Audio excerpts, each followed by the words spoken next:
मंडळी, हितगुज तुमच्याशी आपल्या चॅनलमध्ये मी स्नेहा आपलं मनापासून स्वागत करते। तर आज मी आलेली आहे डोंबिवलीला माझ्या माहेरी आणि खूप वर्षांनी आम्ही डोंबिवली उत्सव खरं अटेंड करणार आहोत।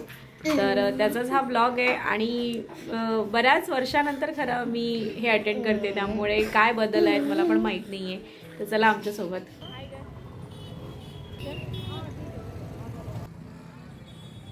तर आता आम्ही पोहोचलेलो आहोत डोंबिवली जिमखाना येथे। तर आज जाण्यासाठी एंट्री फी होती आणि ज्याची किंमत पर पर्सन 40 रुपये होती। तर इथे गेल्या गेल्या खूप भरपूर तुम्हाला स्टॉल्स दिसतील आणि डोंबिवलीमध्ये ज्या ज्या गोष्टी नवीन होतात त्यांचे इथे स्टॉल्स दिसतात। इथे सुरुवातीलाच आय लव्ह उत्सव असं लिहिलेलं आहे आणि तिथे आम्ही फोटो काढला।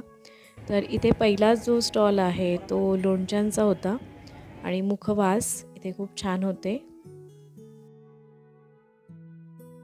तर ह्या बऱ्यापैकी मोठ्या मैदानावरती हा उत्सव असतो, त्यामुळे अगदी घरातल्या लहानातल्या लहान गोष्टींपासून ते अगदी कपड्या साड्यांपर्यंत सुद्धा तुम्हाला इथे स्टॉल दिसतील।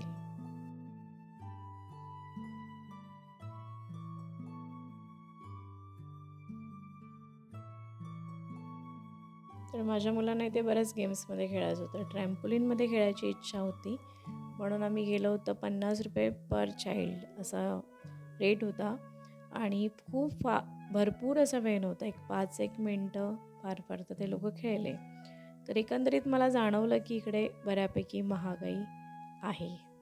इथे लहान मुलांचे जे खेळण्यातली जी भांडी आहेत त्याची किंमत 30 रुपयापासून सुरुवात होती, पण तेवढी क्वालिटी चांगली नव्हती।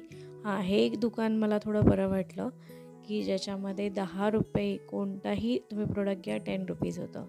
पुढे काही पुस्तकांचा स्टॉल होता आणि हा जरा बऱ्यापैकी चांगला वाटला मला, कारण इथे तुम्हाला बऱ्यापैकी डिस्काउंट होतं। तर 15% डिस्काउंट होतं। मराठी हिंदी जी बुक होती त्याच्यावरती पण डिस्काउंट होतं। मराठी आणि हिंदी पुस्तकांवरती 10% डिस्काउंट होतं आणि तसं बऱ्यापैकी लोक इकडे वळलेली होती पुस्तकांच्या स्टॉलवरती। मी सुद्धा बराच वेळ इथे रेंगाळले।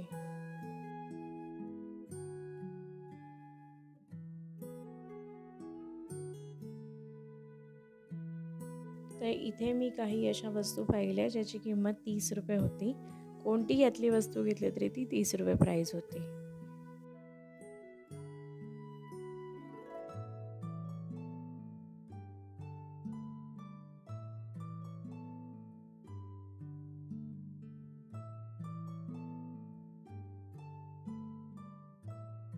या बास्केटची प्राइस होती 130 रुपये।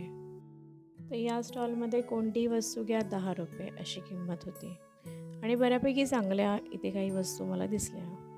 इथे काही होम अप्लायन्सच्या काही वस्तू होत्या, बऱ्यापैकी व्हरायटी होती आणि खरंच खूप छान होते।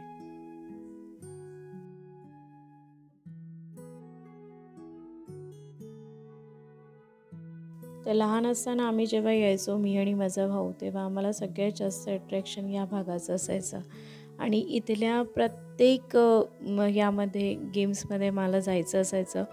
आई अगदी थोडके पैसे द्यायची दोघांचे मिळून आणि त्यातही आम्ही या सगळ्या गोष्टी एन्जॉय करायचो, प्रत्येक पाळण्यावरती बसायचो।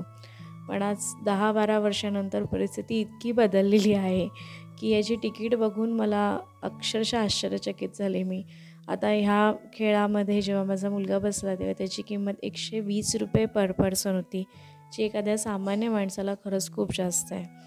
आणि असे जेव्हा उत्सव असतात, जेव्हा जत्रा असतात तेव्हा लहान मुलांना आपण नाही कंट्रोल करू शकत, त्यांना इच्छा असते, त्यांना जायचं असतं, पण असं 3-4 जणं असतील तर किती पैसे त्याच्यामध्ये जातात।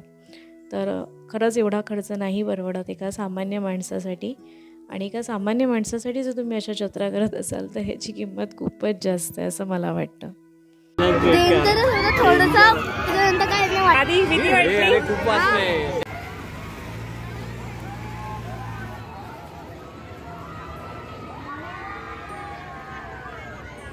इथे रिअल फुल अशी जाणवत होती आणि त्याची किंमत 50 होती आणि गजरे 100 रुपयाचे होते।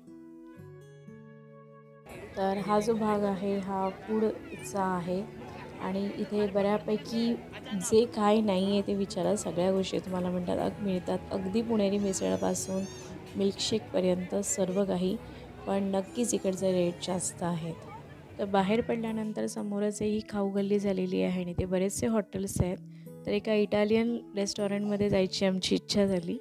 तर माझ्या दादा वहिनींच्या आवडीनुसार ला सेलिब्रिता या हॉटेलमध्ये आम्ही गेलो आणि याचा ॲम्बियन्स खरंच खूप सुंदर होता.